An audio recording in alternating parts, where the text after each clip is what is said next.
我再问你个简单的问题：戴老板的令堂大人的谥号是什么？我不知道。莫非你知道？答不出来了吧？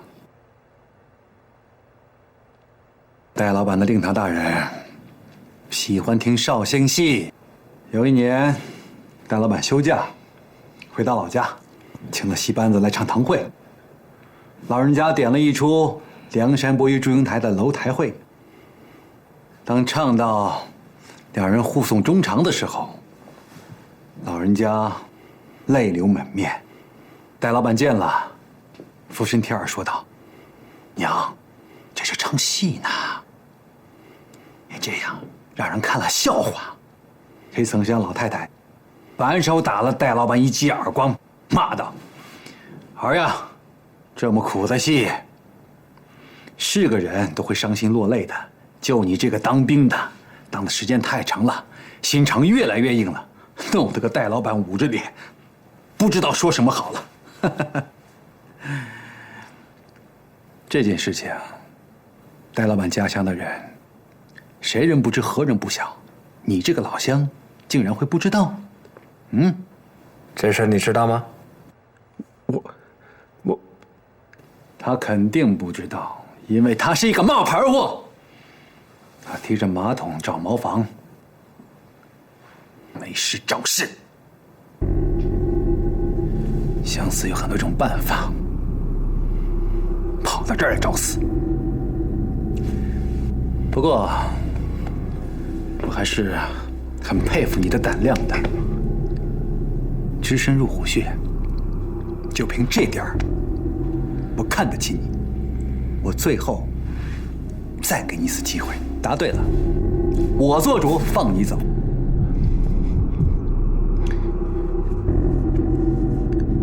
你说，听好了，戴老板暴怒的时候，经常说的一句话是什么？娘西皮！总裁骂人的话你都敢学，合着他在卧铺去了？你娘西皮！你无耻小人！你敢耍我？来人，有！把这个没用的东西给我拉出去，挖个坑埋了。是，我是杜小仙，我为党国效力很多年了。慢！杜特派，不能操之过急啊！这件事，我还要向上级请示。也好，留着他，没准还能用得上。看来你回家探母的事要耽搁几天了。金站长，你现在就是赶我走，我也不能走了。这件事情不说个清楚，我跳到黄河里也洗不清了。哎，杜特派员，杜特派，哎，请留步。都怪我有眼无珠，把这个冒牌货弄来伤你的心。金站长，为了党国利益嘛，你做的再过分，我也不怪罪你，我理解，换了我也会这样的。我只是想警告你，这个冒牌货啊，胆敢到我们特工站来，就说明他们是有备而来的，说不定后边还有更多的杀手锏。这我知道，但是你不能轻易的做掉它，留它何用？哼，留着它就一定有用。看看它究竟是谁派来的，最终目的是什么？其实这个假特派员来的目的很清楚，他就是想毁了我们苏州特工站。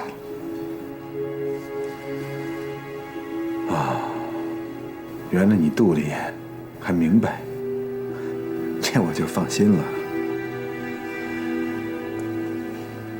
杜特派，鄙人真正的请你见谅。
你怎么才回来？嘘。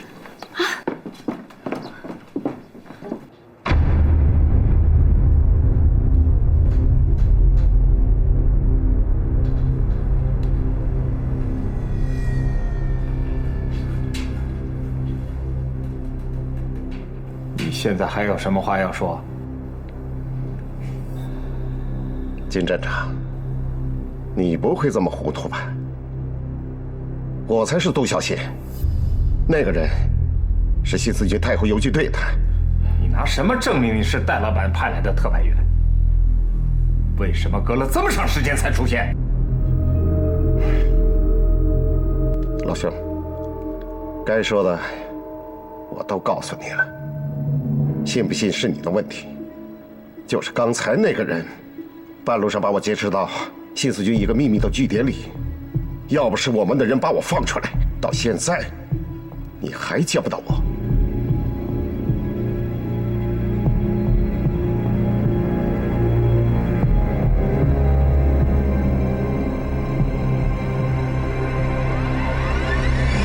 杜小仙回来了。杜小仙？对。不过我暂时把金文汉给稳住了，一时半会儿他不会识破的。只是我们需要尽快脱身，我们的队伍里有奸细。可是现在，这外面全都是金维汉的人，咱被软禁了。我刚才看到了，不过在日本人眼皮子底下，他不会有大动作的。这样，我们去丰盛书场，假装听书，哪儿人多嘈杂，找个机会把他们甩掉，我们好脱身。好，我去准备一下。什么都不要准备了。好，走。来辆车，去丰盛书场。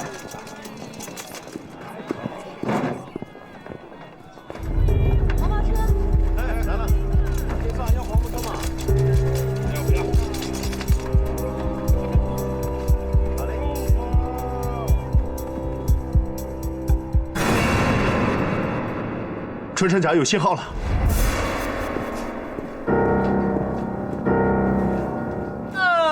快来，快来！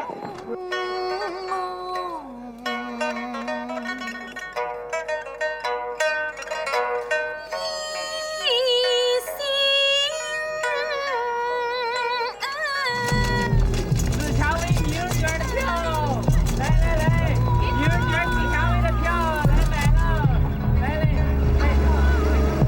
站长，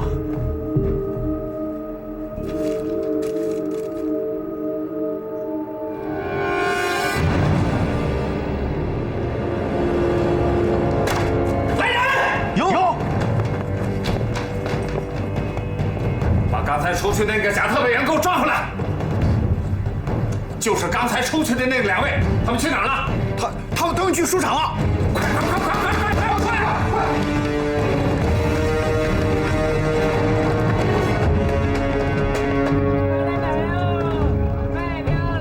卖票喽！苏州名卷紫蔷薇的票，快来买！卖票喽！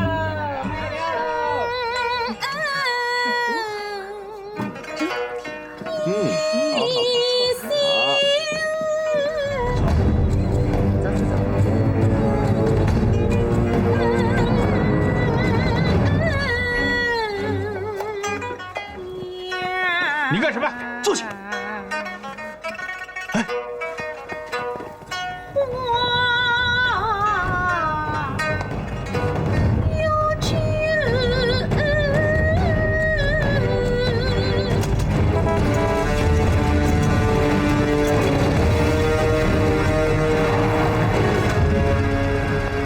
所有的人都跟我去丰盛书场，里里外外、台上台下都给我围起来，动得快！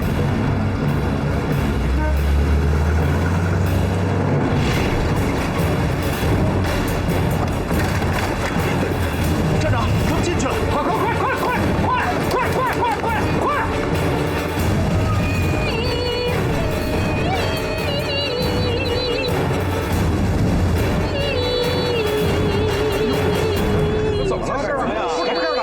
你们几个去那边搜后台。是。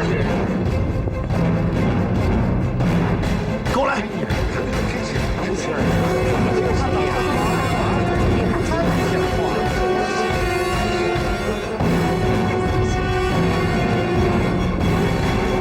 哎，你怎么来了？有人追杀我。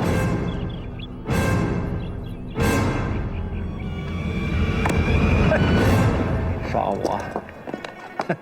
跟我来。这儿进去。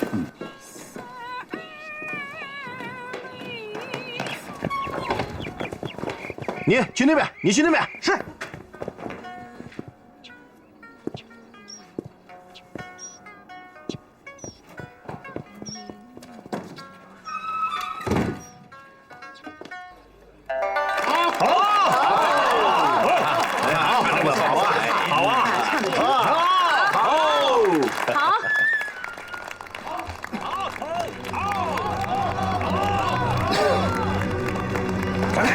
有没有？没有。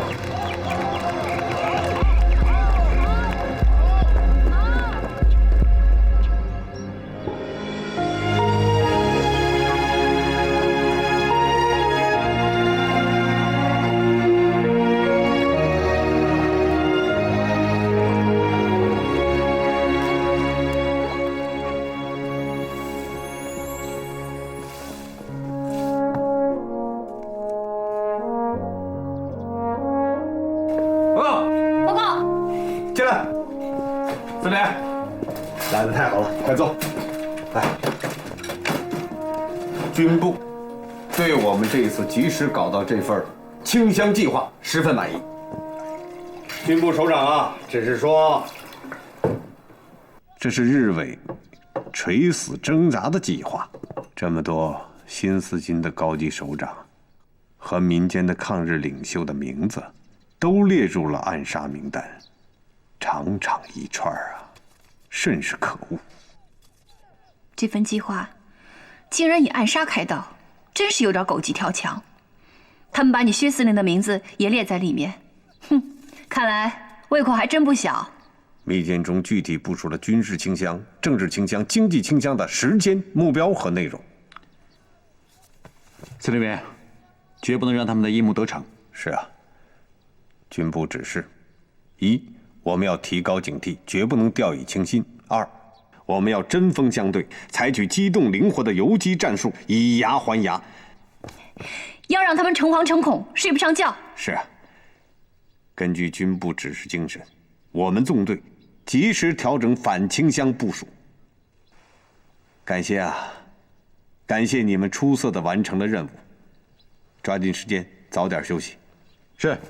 是。等等，小关，你留意一下。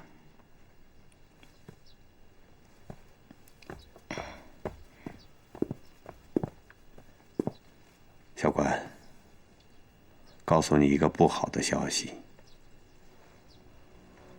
丁达文跑了。什么？不过你不要着急，我已经派王占彪去追他了。我想能追到他，真相就会大白。抓紧时间休息，再有任务通知你。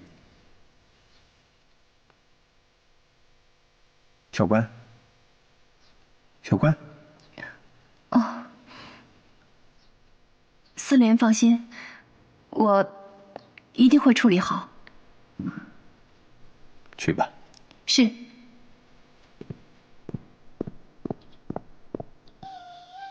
你放心吧，今天下午王小毛已经把关竹清和秦天刚给送走了。那就好。看来丁大文放走窦小仙的目的性很明确，他就是想投敌。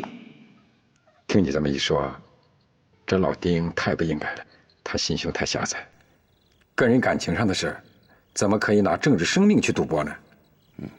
老陆啊，咱凭良心说，关竹清和秦天刚那才是天生的一对儿。关竹清真正喜欢的是谁呀？秦天刚啊。所以啊，党委啊考虑再三，这个天平还是倾向了丁达文，恢复他和小关的夫妻关系。可这个丁大文就是不领情。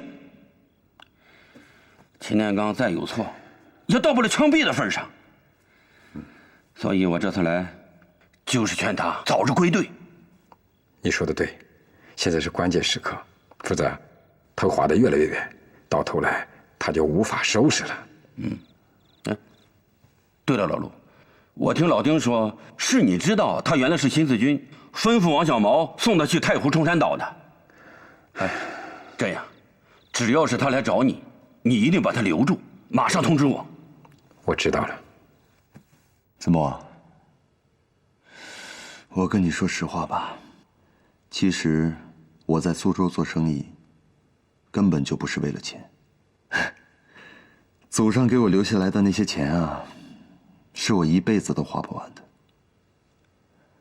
我只是想干一些自己喜欢干的事，去结交一些志同道合的朋友。可现实呢，有的时候真想一走了之。那你怎么不走啊？不知道路在哪儿。我给你指条路吧。哼，你，算了。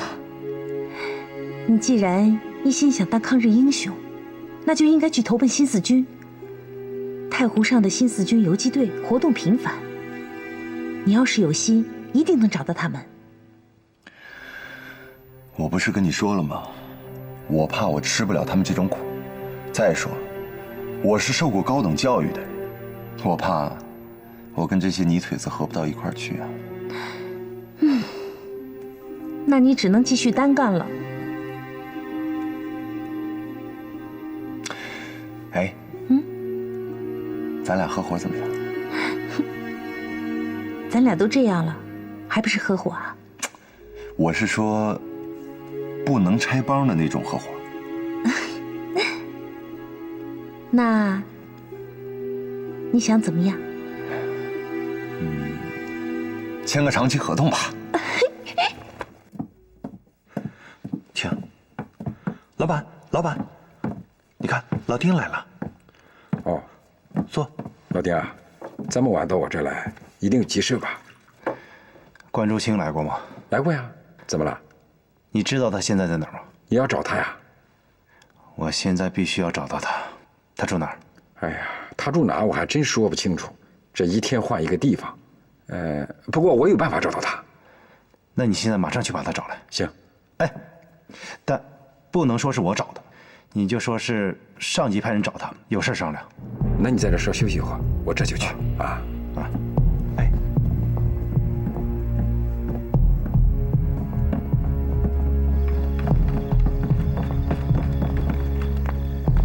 你在这看着，我马上就回来。哎啊，知道。拜当李行走。老板，来一碗。哎，来。拜堂李行走。老板，老丁还在上面。走。好。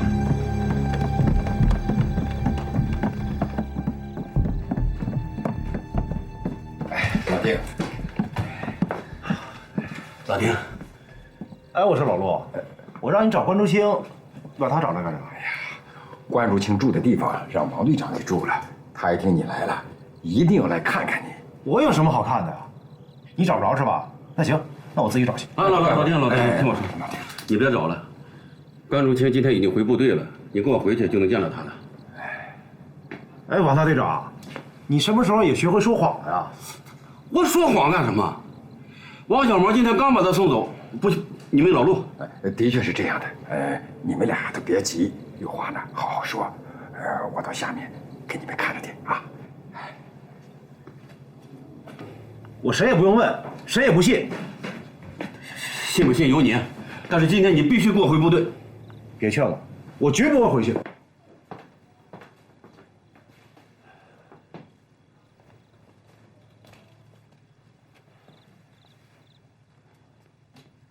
我老丁啊，有意见你可以提啊，想不通的地方你慢慢的想，但是私自离队那是绝对不允许的，所以你今天必须给我回去，这是司令员的命令。我必须要先找到关竹清，把事情说清楚，做一个明确的了断。你们回去，把秦天刚给我毙了，不用请，我立刻就回去。没做到这2点，谁的命令我也不听。你就是把我毙了，我也不回去。金大文，看来你是真的想背叛革命了啊！哎，王占彪，你别忘了，我为革命差点送了命，革命都让我老婆跟别人上床了。革命不是做买卖，那是要有牺牲精神的。可以牺牲生命，有牺牲老婆的吗？你这不是扯淡吗？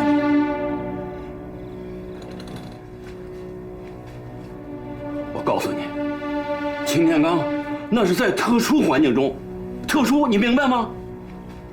再说了，他并没有逾越男女之间的底线，你知道吗？你别说了，你说什么我也不信。我这2天都已经想明白了，你们啊，薛司令，就你们包庇秦天刚是有目的、有企图的，都是冲着我来的，先把我逼到绝路，然后再反咬我一口，说我是反革命，对不对？那我问你，你自己跑了不说，你为什么把杜小仙放跑了？杜小仙啊？哪个杜小仙啊？军统特派员杜小仙，人是你放跑的，难道你不认识吗？我当然不认识了，你们又没告诉我他关在什么地方，我怎么放他？那好，你给我回去，当着老冯的面，你俩对证，不就什么都清楚了？老冯啊，我还得跟他对证。哎呀，王占彪啊，看来一切都不是偶然的呀！你们真是有企图、有目的的，把我的一切你们都安排好了，是不是？我老丁，你就别胡乱猜疑了，从来没有人想陷害你，是你自己钻了牛角尖。老丁，你再不醒醒，就越走越远了。现在回头还来得及。欲加之罪，何患无辞啊！说我放跑了军统特工，那只有死路一条，还有什么回头路？那人不是你放跑的，回去向组织说清楚不就完事了吗？要是说不清楚呢？只要是实事求是，就没有说不清楚的。说不清楚的事儿我见得多了。老丁啊，司令员你是了解的啊，他按原则办事，1是1，2是2，你就放心归队。司令员说了，要我劝你归队。啊，行，好，别说了，我跟你回去，走。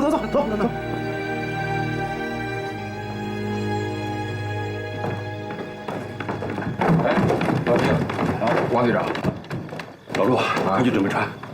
小宝，走。老丁，咱们走。啊，走啊！走啊！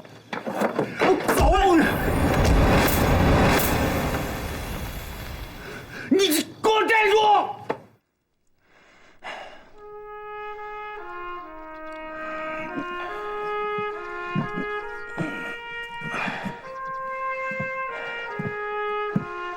哎，老王，你怎么起来了？你伤得那么重？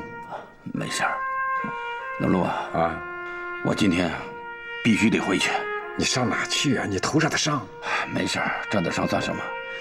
你让王小毛给我准备条船吧。那行吧。老陆啊，你一定想尽一切办法摸清丁大文的落脚地点和住处。他已经走进死胡同了。你想，咱们再不拉他一把，他就无药可救了。行，我们走吧。哎，你真是个榆木疙瘩脑袋！你以为你打仗勇敢，什么事都行啊？你还跳个2郎腿！你给我站着！你这个脑袋它就少了一根弦。事情还没有弄清楚，你就跟丁大文说，杜小仙是他放跑的，是老冯亲口对我说的，这还不清楚吗？那只是他一面之词啊！你就凭一面之词就把事情下结论了？你总得听听丁达文是怎么说的吧？他当然不会承认，还装着根本就不知道有杜小仙这个人，也不知道有关押军统特工这回事儿。他不知道很正常啊，这件事从头到尾就是保密的，他不知道没错啊。他不知道有杜小仙这个人，怎么会把他放跑呢？我要跟你说多少遍，这是老冯的一面之词。这个人到底是谁放跑的，还不一定呢。要这样的话，那老冯就有问题。王占彪，遇事就要多动动脑子，什么事都不是那么简单的，你只有调查研究，这个真相你才能搞清楚，知道吗？司令员，那老丁跑了，关竹清的事情怎么处理啊？你问我，我问谁啊？开党委会研究吧。这个关竹清啊，他和丁达文还是跟擎天刚这个事儿，我看别在我们党委会上讨论了。党委会怎么就不能讨论了？我不是说一定不能讨论，我的意思说，你别做什么决定，这个决定要他自己去决定啊。那他肯定跟擎天刚了，她嫁给丁达文，本来就很勉强。当年要不是老政委再三的做工作，他是不会跟丁达文结婚的。你看，我们既然知道了他们俩是过不到一块儿去的，我们再做出这样的决定合适吗？老丁没死，总不能把关竹清判给擎天刚吧？对呀，所以我们党委会来做决定是不合适的。这有什么不合适的？司令再三强调，解决这个问题那是要有原则的，那就是革命的利益高于一切。你忘了？革命的利益高于一切，你不强调我也不会忘。现在我是不明白啊，这个关竹清，他如果是判给了丁达文，那么就算是符合革命利益了。如果他判给了擎天刚，就不符合革命利益了吗？现在的情况是什么？他判给了丁达文，结果呢？丁达文跑了。人家擎天刚倒是没判给他，可是擎天刚工作非常出色，他拿到了机要的密件。这说明了什么？这说明了我们上次的决议是正确的。你上次要是把关竹清判给了擎天刚，那丁达文就直接会跑到敌人那儿去了。擎天刚因为受了处分，带着立功赎罪的心态，才冒险完成了任务，否则啊，还真不好说呢。你这个看法我不同意啊！革命与反革命是一种政治信仰，不是老婆问题能够解决的。司令员，还是你说说吧。刚才大家的发言非常热烈，我很受启发，尤其刚才马政委的提法。我们把关竹清判给了丁达文，就有利于革命吗？显然，这个答案是不肯定的。我们一定要妥善的把这3个人的问题解决好，要从思想上解决。我觉得，我们应该让这3个人坐下来，而不是用命令的方式来解决这个问题。丁达文现在没有找回来，擎天刚跟关竹清圆满的完成任务回来了，这样他们俩就能天天见面，那么丁达文的机会就越来越少。我是这么考虑的，在没有找回丁达文之前，让擎天刚跟关竹清暂时分开一段时间，等找回丁达文以后，让这3个人坐下来把问题解决了。你们看怎么样？我同意。我也同意。那咱们就这么定。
天刚，常铁山这个人你听说过吗？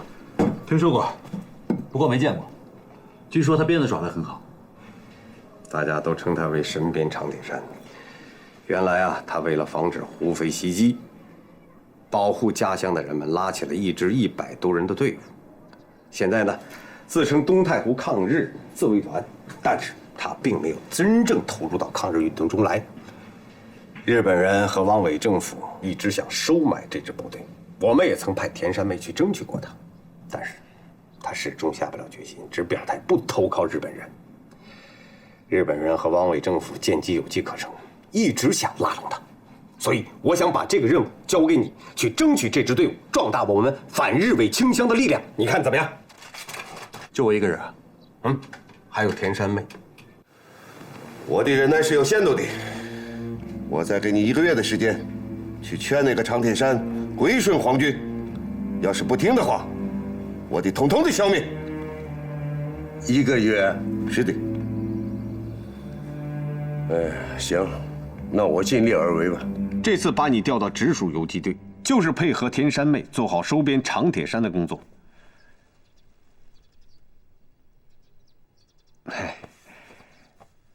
这命令还没有下，你可以谈谈自己的意见啊。哼，司令员，我太了解你了，这话都谈了，不就是下命令吗？还有什么好说的？哼，看来你鬼小子不太乐意啊。司令员，接受任务，我从来不考虑自己乐意不乐意，我只是想知道，把我从纵队调去游击队的真正原因是什么？这原因之一，就是想把你跟关竹清分开，等找到丁达文后，再解决好你们3个人之间的矛盾。司令员，这个问题我已经表态过了。我虽然很爱竹清，可是我知道我自己应该做什么。我希望他跟达文能和好如初。这次执行任务，我跟竹清在一起，尽量保持一定的距离。为什么非要把我调走？这只是原因之一啊，还有原因之2，就是相信你小子能应付复杂环境，完成好这项任务，把长铁山争取过来。司令员，你跟我说句实话，这原因之1跟原因之2，到底哪个是关键？当然是原因之1关键啊，还有原因之2也很关键。嘿嘿嘿嘿嘿嘿。哼，我知道了。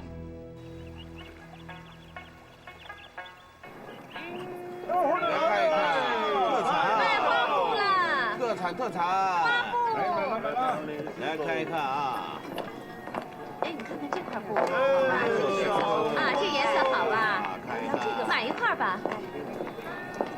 卖花布啦！花布，卖花布啦！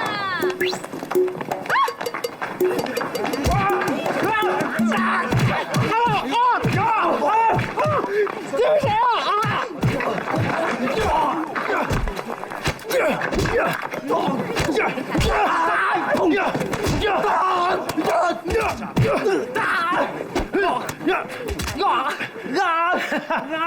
走你！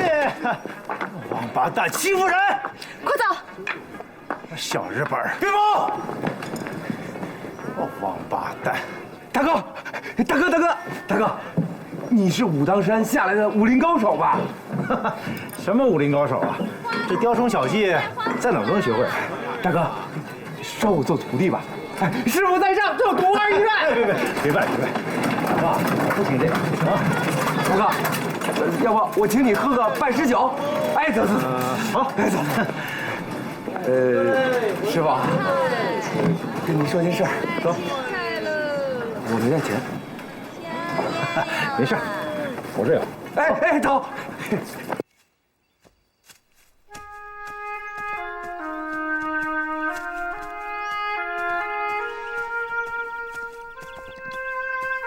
天高，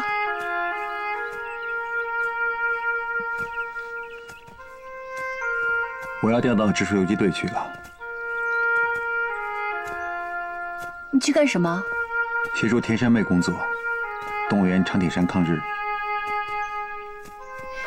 你是侦察科长，这事儿为什么要你去啊？一是工作需要，二是组织希望我们2个能分开。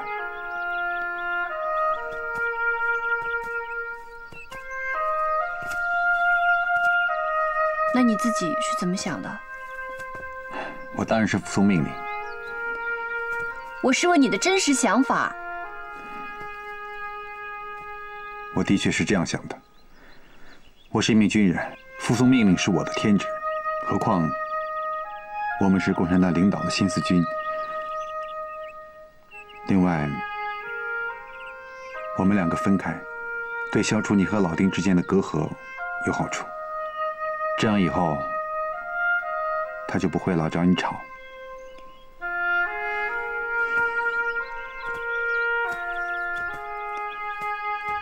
你以为你走了就会风平浪静了吗？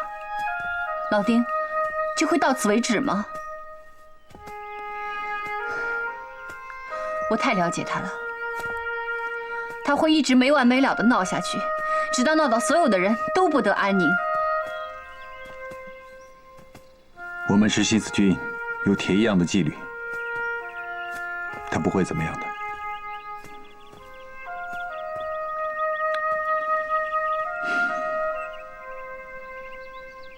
走吧。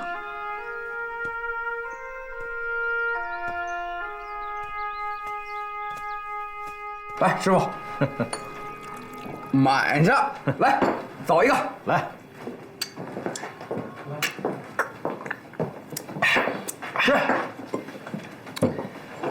哎，师傅，只要您肯入伙，这长爷肯定举双手欢迎。到时候就凭您这身手扶持长爷，咱们肯定能在太湖上雄霸一方。长点山我知道，不过呢，他可不是胡匪。他要是胡匪就好了，我们早发了。哼，大头发，这常言道，小人爱财，取之无道；君子爱财，那可要取之有道。是吧？咱有道啊！这太湖的水路我可是一清二楚，哪一条路我都熟悉啊。我说的是发财要走正道，当胡匪那可不行啊。师傅，你跟常爷一样太死板了，你这样哪辈子能发上财啊？小豆子，钱财是身外之物，生不带来，死不带去，这个道理你要明白。是，这死啊是带不走钱，但是活着就有钱就得花呀。哎，你说咱要有钱了，咱还到这破地方吃？咱到苏州的松鹤大酒楼，咱吃好的去呀。什么？哎，松鼠桂鱼，清蒸虾仁儿，哎，再来一点甲鱼，弄上一盘。好。小豆子，我跟你说，以后千万可别叫我师傅，你这徒弟啊，我可不敢收。哎，别师傅。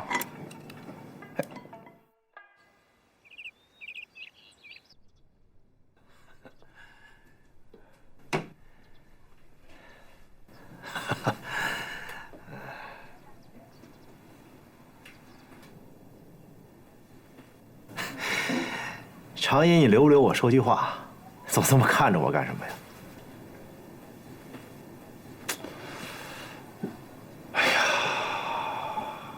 像你这样又能文又能武的好汉，怎么会屈尊跑到我这小地方上来呀？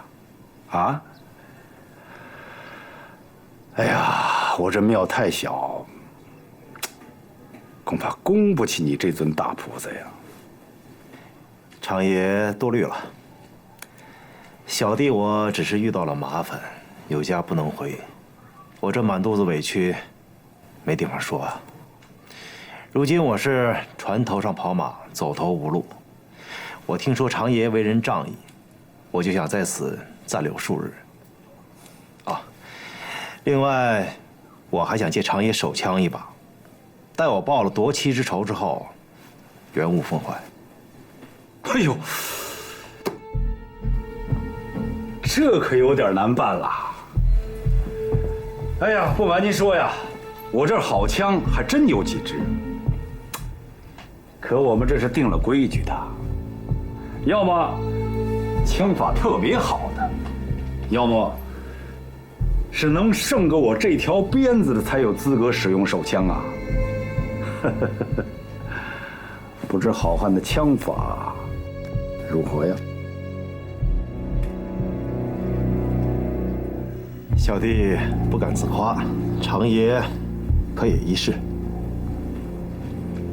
请，请。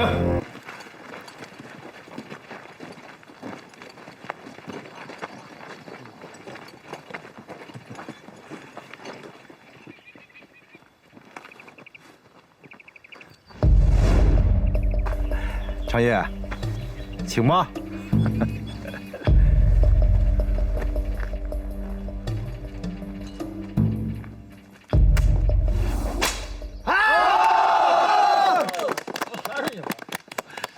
常爷果然出手不凡呐，林先生，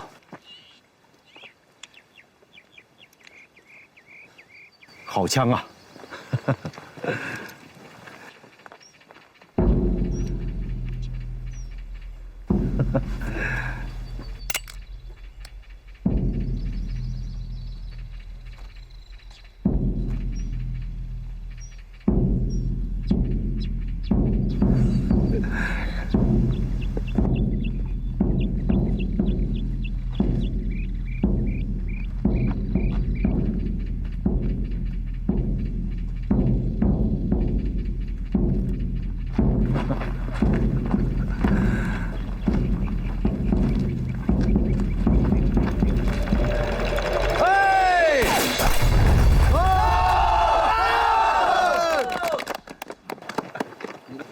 哎呀，兄弟，行啊啊，神枪啊！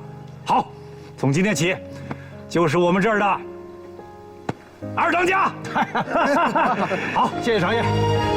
请。兄弟啊，只要你不嫌弃，你就在我这儿待着。可我有个条件，你得好好帮我教教这帮兄弟呀。常爷看得起我呀，这带兵打仗可是一门学问呢，不光枪法要准，部队的纪律尤为重要啊。常爷恕我直言，你这个队伍里面啊，有一些兄弟身上匪气太重，这会影响队伍的声誉啊。你说要是因为这个，别人把你们当成虎匪，那该有多冤呢？你说的是小豆腐吧？嗨呀，这小子身上的臭毛病是不少，可我舍不得让他走啊，说不上哪一天就有用得上他的时候。难道他还是个身怀绝技的人啊？哎呀，倒也谈不上什么身怀绝技，可这小子有猴一般的本领啊，爬树上房犹如平地，在屋顶上翻跟头啊，那瓦片都不会碎一块。哦，他还会轻功啊？鬼知道他是不是什么轻功。嗨，自当养个猴吧。啊，常爷，千万别误会啊，我绝对没有撵他走的意思啊。这我知道。我老实告诉你啊，这支部队原本就是防虎匪拉起来的，如果现在反被别人看成是虎匪，那不是扯淡吗？行了，咱们就这么说定了。管教弟兄们的事啊，我就交给你了。我要求不高，只要让人看上去不像虎匪就成。这要求还真不高。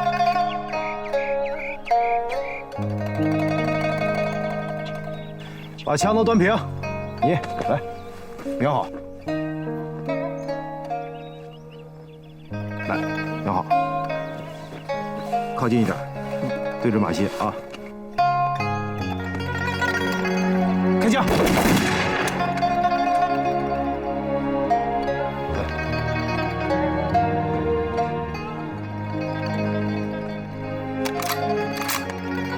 都看着啊！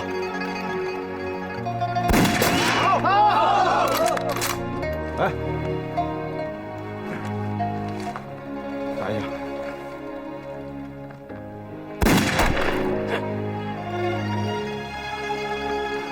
师傅，要不然瞧瞧我的？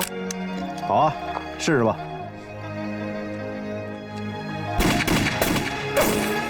好！怎么样，师傅？我现在有资格做你徒弟了吧？我还没答应收你这个徒弟呢。来。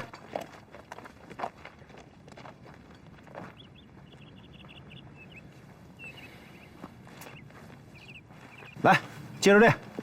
常爷，常爷，常爷，什么事啊？那个沈秘书又来了，就说我不在。哎，不好了，常爷，又怎么了？我跟他说你在。哎，这怎么办？哎，要不我再跟他说你又不在了。回来！哎，你把我当鬼魂啊？一会儿在，一会儿不在的。行行行行，让他进来。哎，哎呀，兄弟啊，你说这个沈秘书，这脸皮真够厚的了。哎，来了几次，我都没给他好脸色。他还真好意思再来，真没见过这种人。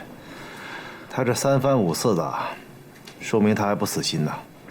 软的不行，他可能会来硬的。常爷，你一定要小心啊！我宁肯被枪打死，也绝不会让老百姓骂死。他想让我当汉奸呀？呸！哼，做梦吃西瓜，想得美！说得好，说得好。常爷，沈秘书来了。啊，让他进来。哎，沈秘书，里边请吧。常爷好啊！谢常爷。哟，这位是？啊，忘了介绍了。这位是我自卫团副团长，人称神枪丁老二。哎呀，那枪法，说打你的眼睛啊，绝不打你的鼻子。沈秘书，要不要见识见识？要啊！哎，只要不打我的眼睛就行。今天就算了吧，等改日啊，你把小鬼子带来，我一定让你们看个过瘾。你们先聊，我出去看看。也好。哦，常爷，李省长特意让我来告诉您一个好消息。南京政府已同意委任常爷为苏州城防副司令了。只要常爷点个头，委任状马上就可以送过来。我要是摇头呢？不会吧？你常爷可是个聪明人呐。常言说得好啊，聪明反被聪明误，笨人自有笨人福啊。我这个人喜欢做笨人，请你转告李省长，他的美意啊，我心领了，让他找一个聪明的人去干吧。啊，常爷，如今这天下是谁得势，不用我说吧。这俗话说得好，识时务者为俊杰。像常爷您这样的英雄豪杰，不会不识时务吧？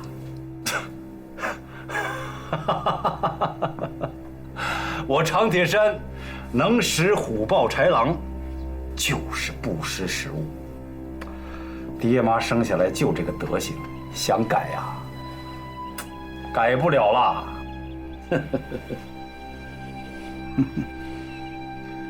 常言道，人为财死，鸟为食亡。我还听说，江湖上最讲究个义字。哎，你常爷就是最讲义气的人。您说，您手下的这些个弟兄跟着你，图个啥？那还不就图过个好日子吗？你常爷可以不图荣华富贵，但是你得为跟着你的这些弟兄们着想，得为他们的前途着想，得为他们的妻儿老小着想。要是不把他们往阳关道上带，却朝独木桥上领，最后都没落下好结果。您说，他们跟您一场，冤不冤呐？您能对得起他们吗？你这个义气还怎么讲？人是要讲义气啊，但更要有骨气。没有了骨气，还谈什么义气啊？沈秘书，我给你讲个故事吧。愿闻其详。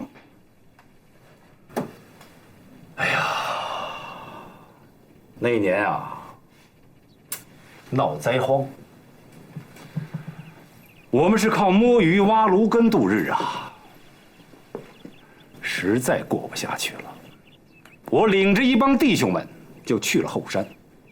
我告诉他们，在这山上啊，有一座千年祖坟，底下埋有黄金万两，让他们挖坟取金，度过荒年。可当时没有一个人去挖。沈秘书，知道这是为什么吗？为什么呀？他们说宁肯饿死，也绝不挖祖坟，这就叫骨气。有了骨气的人抱成团，那才有了义气。请你转告李省长，日本人到中国来，那是挖咱们祖坟的。你和李省长都是喝过墨水的人，知书达理，不会还不如我们这帮弟兄们吧？你的意思是，让我回李省长，就说这是挖祖坟的事？中国人，谁要是挖了他家的祖坟，他会跟他拼命的。你和李省长都是中国人，这点不假吧？哼！看来我们是话不投机半句多啊。那好，最后我再奉劝长爷一句：这世上可是没有后悔药买的。知道没有后悔药卖，为什么还要帮着日本人来挖中国人的祖坟？爹，我回来了。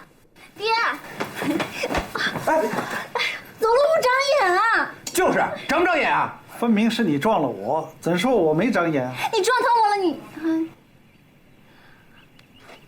你是我们家客人吧？我撞疼你了，对不起啊。爹，你应该跟我早说。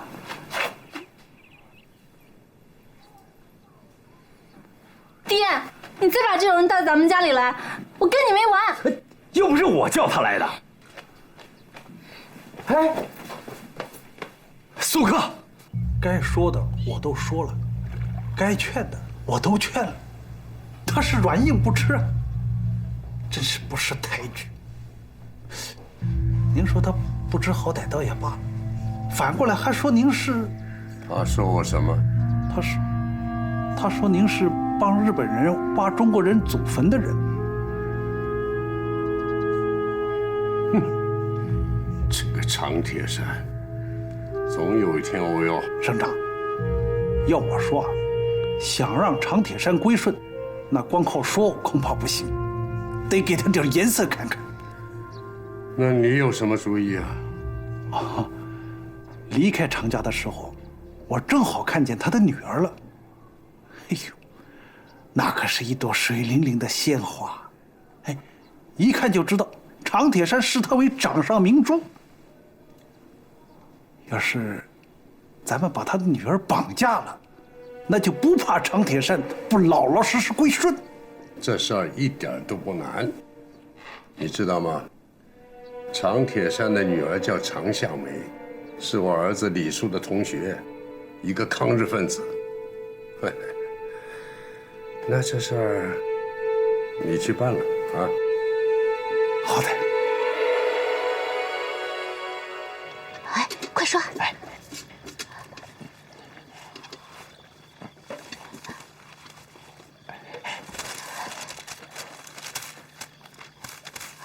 走。好。星星好，给点钱。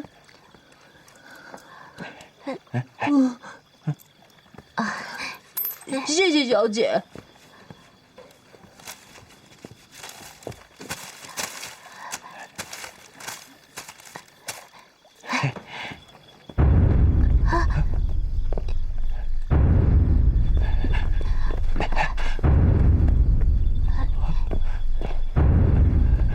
你们干什么？干什么？哎，你们干什么？走，放开他！哎，跟我们走！放开我！李叔，走！李叔，快走！干什么你是？放开我！老实点！放开我！放开！放开！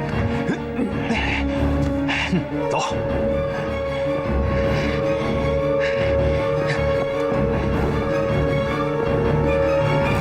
最新消息，我太湖游击队在清乡与反清乡的斗争中取得了丰硕战果，多次粉碎了日伪军的疯狂围剿。吓我一跳，半夜3更的，不知道你妈也心脏不好吗？吓死妈妈了！怎么了，儿子？什么事儿？说吧。是你让他们抓常小梅的，是吗？小子，你要再跟他搅和在一块儿，我看早晚你也得被抓起来。那你就别等了，现在把我抓起来啊！你不打我呀！好了！哎呀，儿子呀，不要跟你爸爸闹了，再闹啊，日本人真要把你抓起来的。妈，你懂什么呀？你知道怎么说我爸吗？他们说我爸是伪省长、大汉奸，说我是狗奴才。你儿子，你造反了是吗你？哎，你来啊！行了，别闹了，不要再说了。把常小梅给放了，我明天就自己到日本宪兵队去。哎呦，我就说我是抗日分子，小叔啊，我再也不回来。你小兔崽子！哎呀，你好了！哎呀！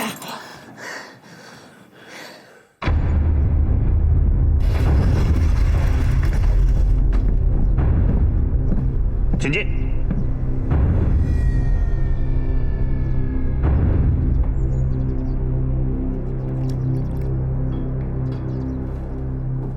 常爷，请坐。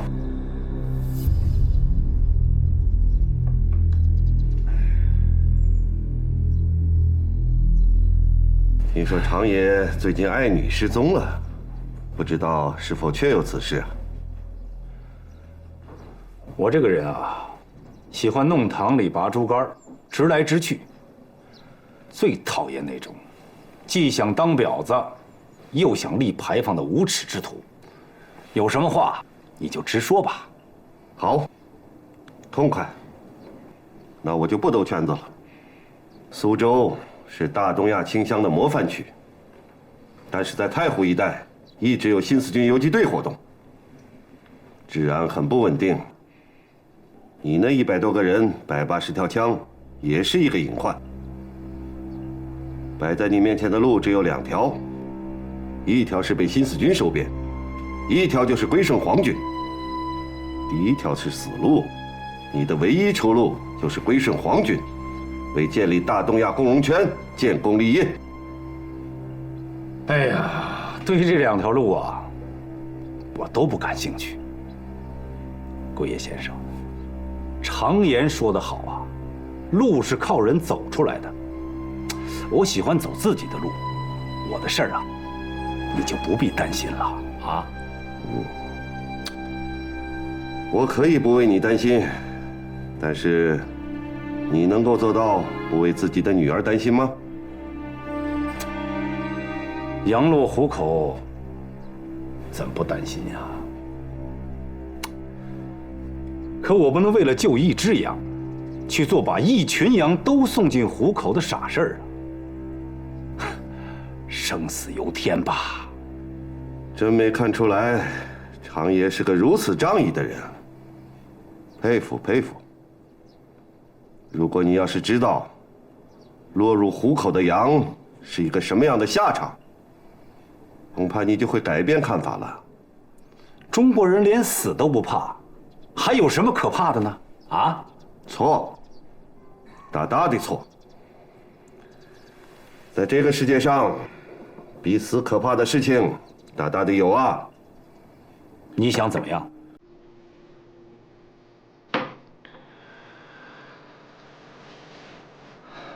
常爷，请放心，我不会让你的女儿死，我会让她活着。但是我要让她尝一尝生不如死的滋味。第一，我要把她赏给我的宪兵队，让她去为我那些为建立大东亚共荣圈立下汗马功劳的宪兵服务，日夜不停的服务，服务到精疲力尽，直到最后一口气。第二步，姑爷，你这个王八蛋，你这个畜生！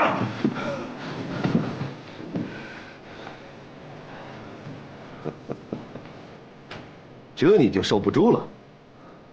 这和我的第二步、第三步比起来，那是小巫见大巫。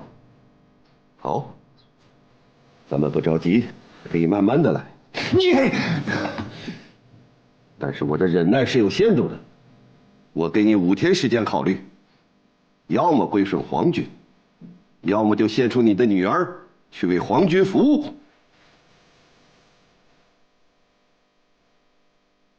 送长夜休息去吧。贵爷，你这个混蛋，我饶不了你！5天以后，你等着！弟兄们，不怕死，跟我走！走！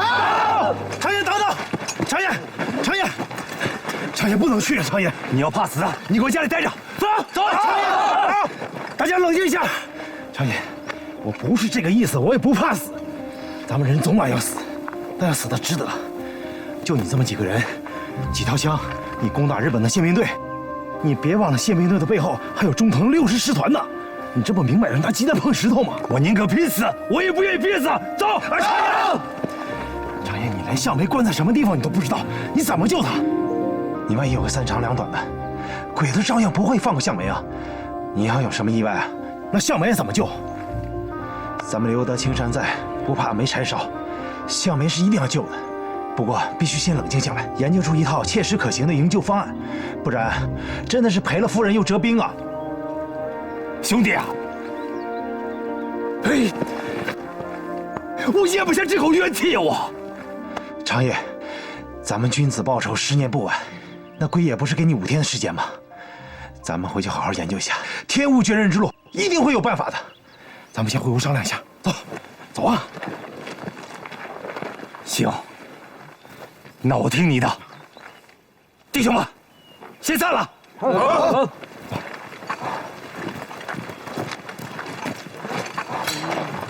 长爷，长爷，什么事儿啊？那个田山妹又来了，还带了一个人，说非要见你。哦，有客人。哎呀，那我得亲自去接一下。哎，兄弟啊，等我一会儿，等我回来以后，咱们接着商量去。啊，长爷请便。哎。哎，豆腐，怎么了，师傅？来了个什么客人啊？什么人啊？这人长得挺帅的，田山妹管他叫什么什么科长，姓秦，啊，就那秦始皇那秦。冤家路窄啊！怎么了，师傅？你那冤家不会就是他吧？哎，师傅，大妹子，好。老爷，哎，这位是。我来介绍一下，这位是新四军太湖纵队侦察科长秦天刚。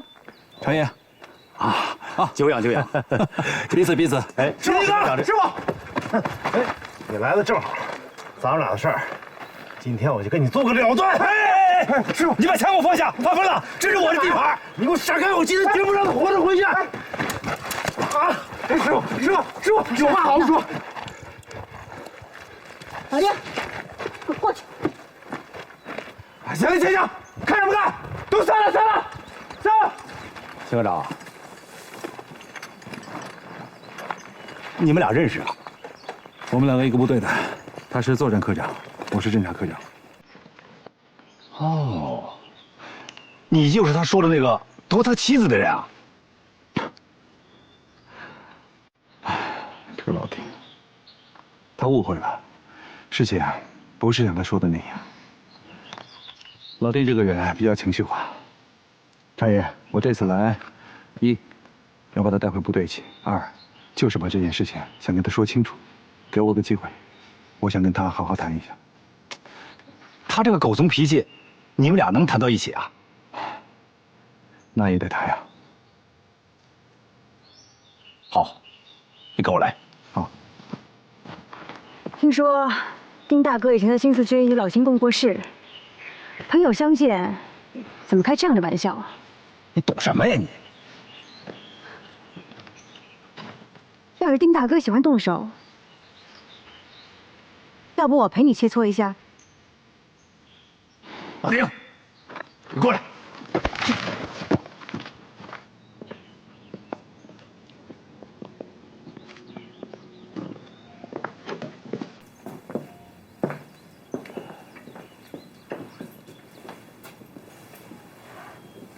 二位，坐吧。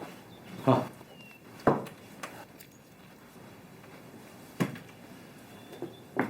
哎呀，秦科长，对不起了，你的枪，我得暂时替你保管。没问题。给。好，你们俩好好谈。记住啊，都不许动手。俗话说啊，君子动口不动手，反过来就是小人动手不动口。你们俩可谁也不许做小人。放心吧。啊，行，那我就在门外，你们俩好好谈，真的啊，可千万不准动手。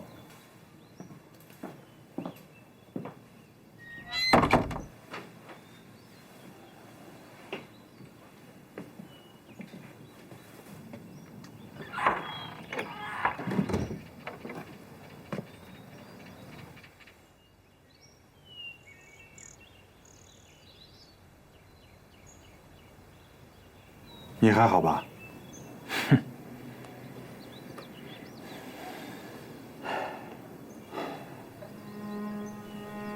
老弟，阳澄湖上，你掉到了水里，我们所有的人真的都以为你牺牲了，大家都很悲痛，尤其是小关。你不知道。那段日子是遭到了怎么样的一种煎熬？整整1个月，他整日以泪洗面，无法自拔。后来组织上知道平时我们3个人关系比较好，就让我主动接触他，帮他从痛苦中解脱出来。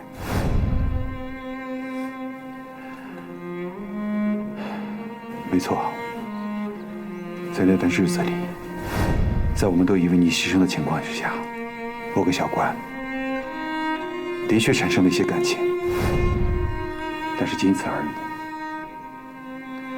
后来司令员还想给我们做媒，但是因为小关始终没有跳脱出来，所以这件事情也就暂时放下来了。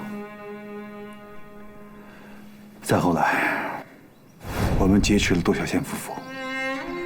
组织上考虑再三，认为只有我跟小关才是合适人选，冒充窦小仙夫妇，去国民党苏州特工站提取那笔巨款。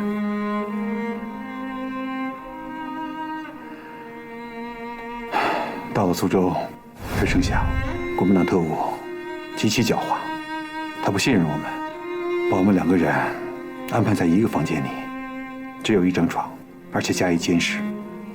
万幸被我们发现了。在那种情况之下，晚上睡觉的时候，我们只能……你给我闭嘴！鬼才相信你胡编乱造的一套。你为什么不说早就对我老婆已经垂涎3尺呢？你还在这用革命的外衣掩盖你这丑恶的嘴脸。我们是多年的朋友。我现在很难过，因为你不相信我了。不过我理解你。我现在以我的人格向你保证，在执行任务那段时间里，我跟小关没有做任何越格的事情。我这次来找你，希望你回去，回到部队，回到小关身边。哼，让我回去？那他的心思已经向着你了，我回去干什么呀？我回去算什么东西啊？我心里太清楚你们为什么让我回去了，就因为我不服从党委决定，就想把我往死里整，是不是？陷阱都给我挖好了，说我放跑了特工杜小仙，连证人都找好了。只要老冯一口咬定杜小仙是我放跑的，我就满身是嘴，我也说不清楚啊。太阴险了，我回去只有死路一条，现行反革命。我没那么傻，让我回去很简单，我也不怕死。我要死也很容易，首先就是拿你当垫背的。老弟，你先跟我回去。杜小姐，如果不是你放的，你可以跟组织说清楚。相信党不会冤枉一个好人的。至于你我的事情，回去之后，如果你弄清楚了，你还认为我有错，我秦天罡随你处置。哼，我没那么天真。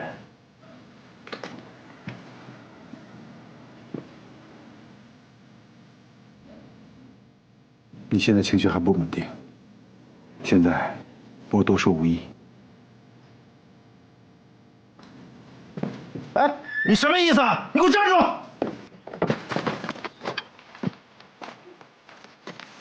秦天罡，给我站住！你过来！我今天不把你打扁了，我今天就不姓丁。哎，你干嘛呢？老丁，干什么呢？干什么呢？看什么呢？都推下去！老丁，兄弟啊，哎，你刚才还劝我说要人死的要有值，哎，怎么遇到自己头上就犯糊涂了呢？这两虎相争必有一伤，你留着这劲儿打其他小鬼子该多好啊！啊！刚才我在门口啊，听得真真的啊。秦科长在执行任务当中，那是有礼有节，没有夺妻之念呀。是你多心误解他了，不要为了一个女人伤了2条好汉的和气，哎，这多不值啊！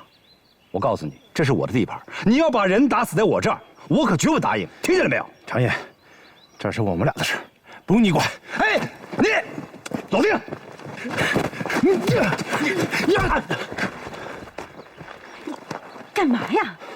老丁啊，秦科长是我的客人，你太不给我面子了。老子憋了一肚子气了，你自己说，咱俩事怎么解决？老弟，我们两个的事情很好解决，还是那句话，跟我回部队，什么都能解决。兄弟，你给我这一拳，你想你还能在这儿留住吗？听秦科长的话，回部队收拾东西，走。走吧。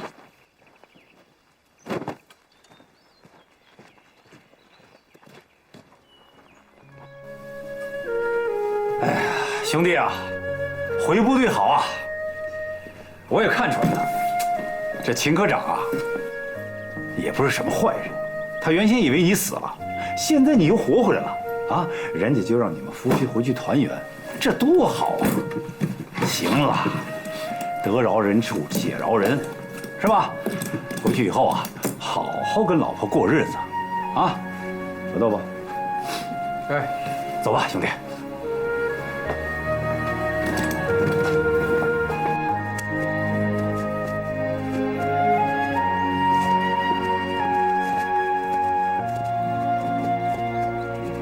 老丁，一路保重。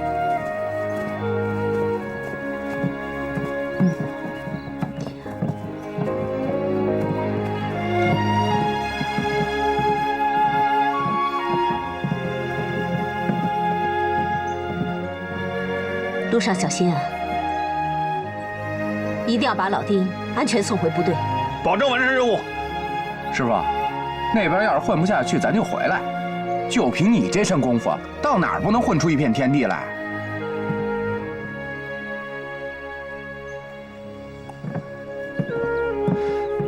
开船，照顾好我师傅。哎。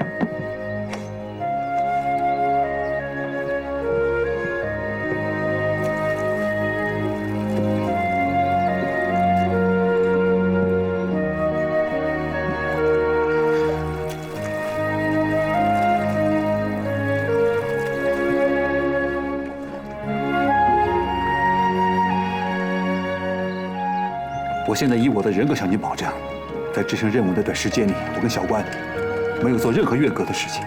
我没有忘你在阳澄湖落水，我足足3天滴水未进。丁科长，你看，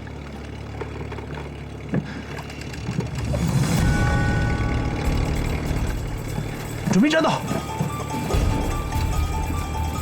快！前面什么的干活，过来，过来，过来，过来！射击！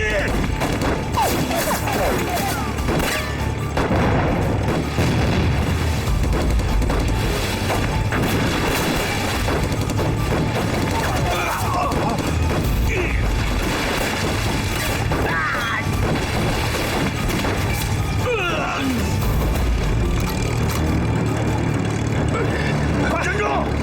站住！站住！站住！站住！抓住他们！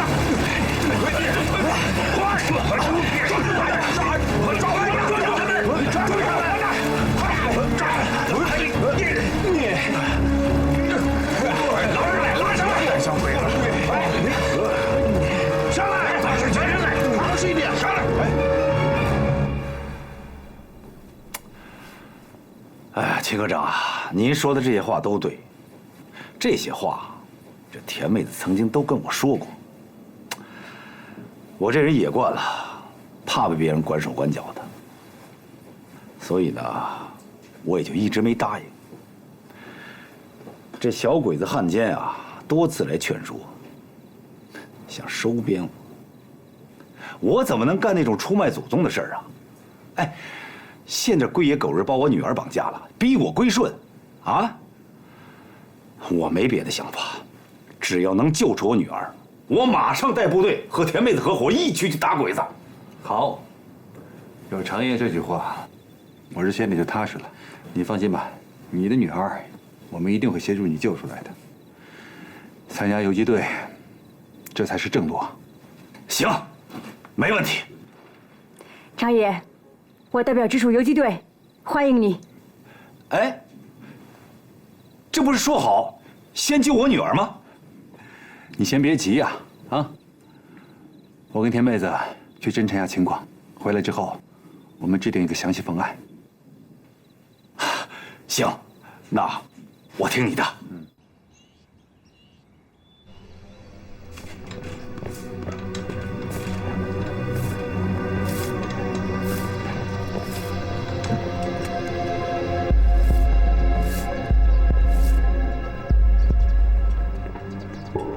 来。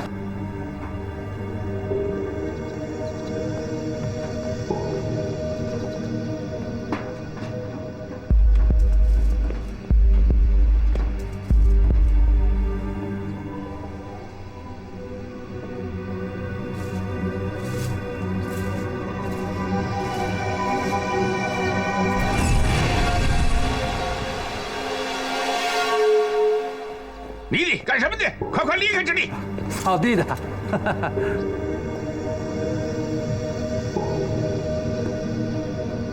快快离开这里！啊，好好好好好。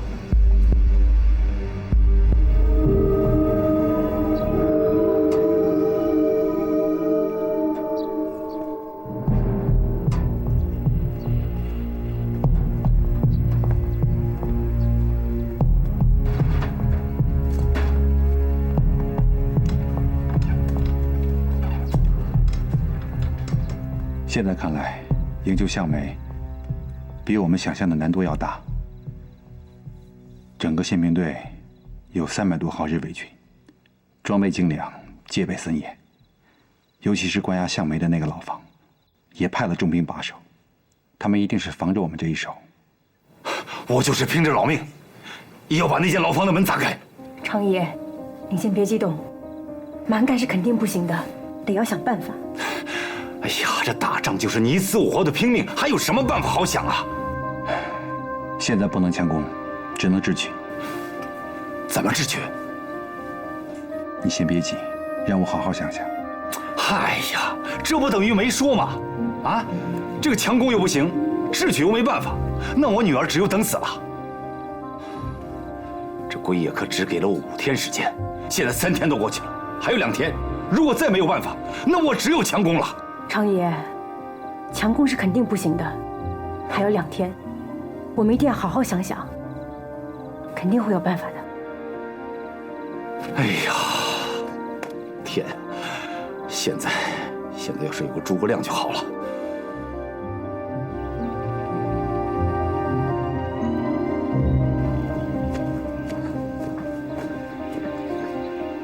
大妹子，哎呀，早啊！